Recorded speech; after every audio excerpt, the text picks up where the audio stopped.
Amen, bendiciones, muy buenos días. Espero estén teniendo un excelente inicio de semana y espero que esta semana sea, aunque un poquito caliente, santo Dios, que tenga misericordia el Señor y le baje un poco la temperatura, pero todo es bueno de parte de Dios. Amén, todo es necesario. Y el día de hoy seguimos en 2 de Samuel capítulo 12. 2 de Samuel capítulo 12 vamos a dividir en dos partes porque es un capítulo un poco largo y no queremos tomar mucho tiempo, máximo 15 minutos. Nos quedamos en la historia de David, porque 2 de Samuel también es la historia de David. A pesar de que el nombre tiene de Samuel, ya Samuel ya no está. Ahora entra en juego o en entra la consecuencia del error de David. En el capítulo 12 vemos una escena espectacular en 2 de Samuel capítulo 12, que es cuando Natán, un profeta, confronta a el rey. El rey David era no solamente el hombre más poderoso de... Voy a ver si se me va a descargar el micrófono porque ayer no lo cargué. Ok, aquí lo voy a tener por si se me descarga. Ok, David siendo el hombre más poderoso de Israel y habiendo dominado todos sus enemigos, Natán, el profeta, lo confronta sin ninguna duda, sin ningún temor, mandado de parte de Dios. Una escena que para mí es espectacular y que me reta a mí como siervo del Señor, reta a los todos aquellos que predicamos la palabra de nunca tener acepción de personas cuando se trata de la palabra de Dios.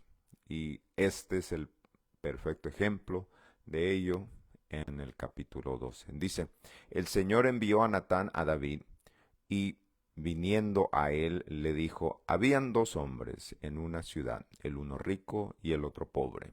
El rico tenía numerosas ovejas y vacas, pero el pobre no tenía más que una sola corderita que él había comprado y criado y que había crecido con él y con sus hijos juntamente, comiendo de su bocado y bebiendo de su vaso y durmiendo en su seno, y tenía como a una hija. Hay que tener en cuenta que los pastores de ovejas y los corderitos eran muy cercanos. El corderito es muy cariñoso. Y dice así, y vino uno de camino al hombre rico, y éste no quiso tomar de sus ovejas y de sus vacas para guisar para el caminante que había venido a él, sino que tomó la oveja de aquel hombre pobre y la preparó para aquel que había venido a él. Entonces se encendió el furor de David en gran manera contra aquel hombre y dijo a Natán, vive Dios, que aquel que tal hizo es digno de muerte y debe pagar la cordera con 4 tantos, o sea, 4 veces, porque hizo tal cosa y no tuvo misericordia. Ah, Natán, recuerden que los reyes eran jueces en ese tiempo, eran la ley y la justicia y todo. Entonces Natán le pide discernimiento a David acerca de este asunto de un hombre que se había robado la única cordera de un hombre pobre, un hombre rico que le roba la única cordera a un hombre pobre y la da para el placer de su visitante. David dice que debe morir. Entonces dijo Natán a David, tú eres aquel hombre. Así ha dicho el Señor Dios de Israel. Yo te ungí por rey sobre Israel y te libré de la mano de Saúl y te di la casa de tu señor y las mujeres de tu señor en tu seno. Además te di la casa de Israel y de Judá. Y si esto fuere poco, te habría añadido aún más. ¿Por qué pues tuviste por poco la palabra del Señor haciendo lo malo delante de sus ojos? A Urías Eteo heriste a espada y tomaste por mujer a su mujer, y a él lo mataste con la espada de los hijos de Amón, por lo cual ahora no se apartará jamás de tu casa la espada, por cuanto menospreciaste y tomaste la mujer de Urías Eteo para que fuese tu mujer. Así ha dicho el Señor, he aquí yo haré levantar el mal sobre ti de tu misma casa, y tomaré tus mujeres delante de tus ojos y las daré a tu prójimo, el cual yacerá con tus mujeres a la vista del sol, porque tú lo hiciste en secreto, mas yo haré esto delante de todo Israel en pleno sol.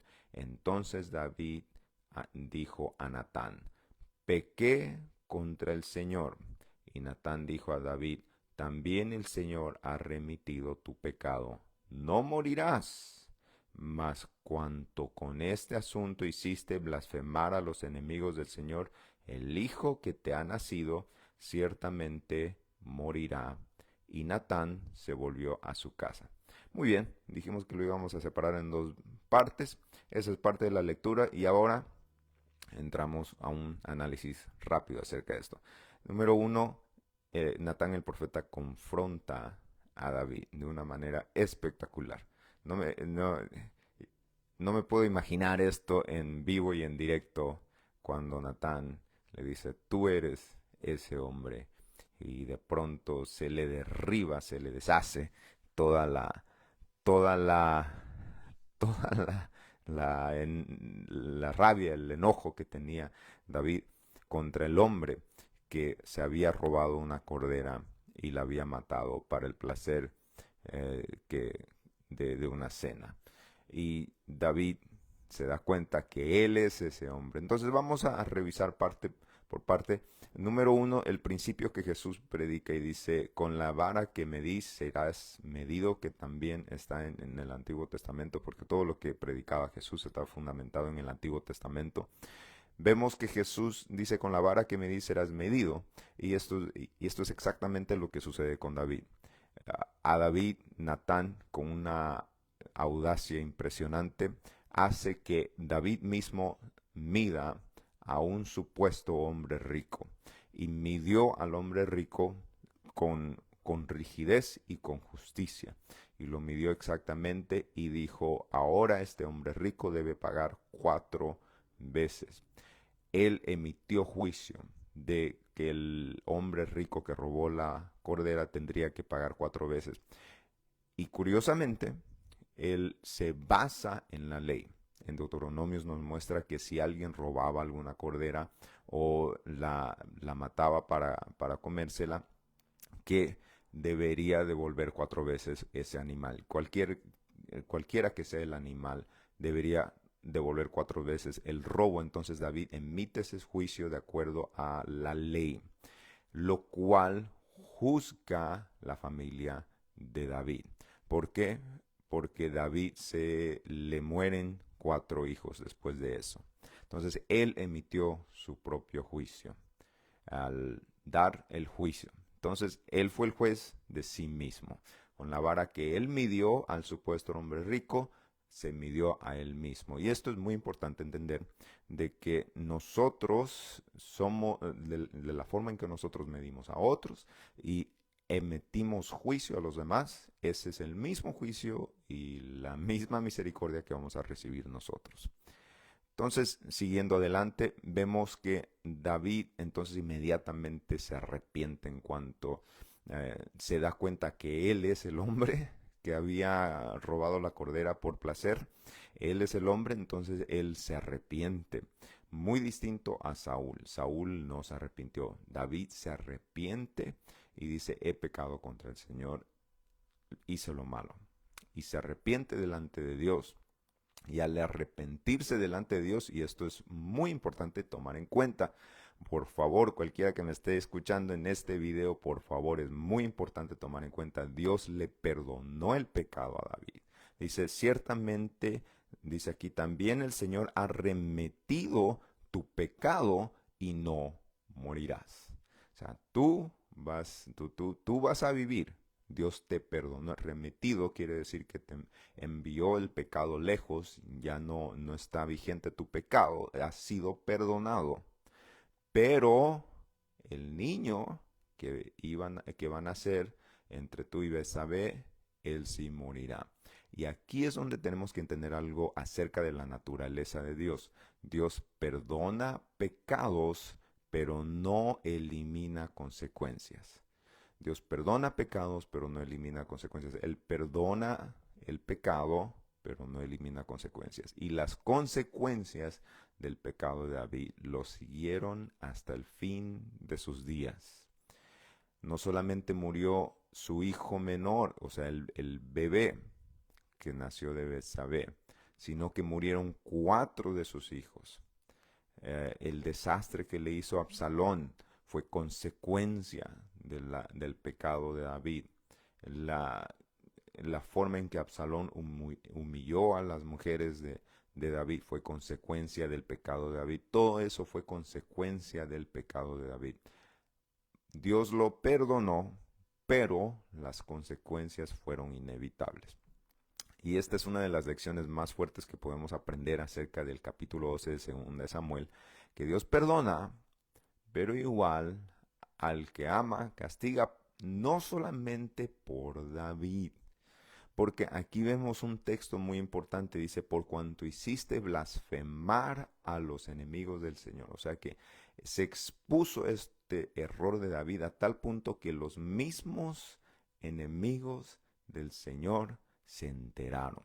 Los paganos se enteraron y dijeron, órale, pues David no había sido tan santo como predicaban. Y en ese caso, Dios tuvo que hacer un ejemplo de David sobre lo que él había cometido y cómo Dios actuó.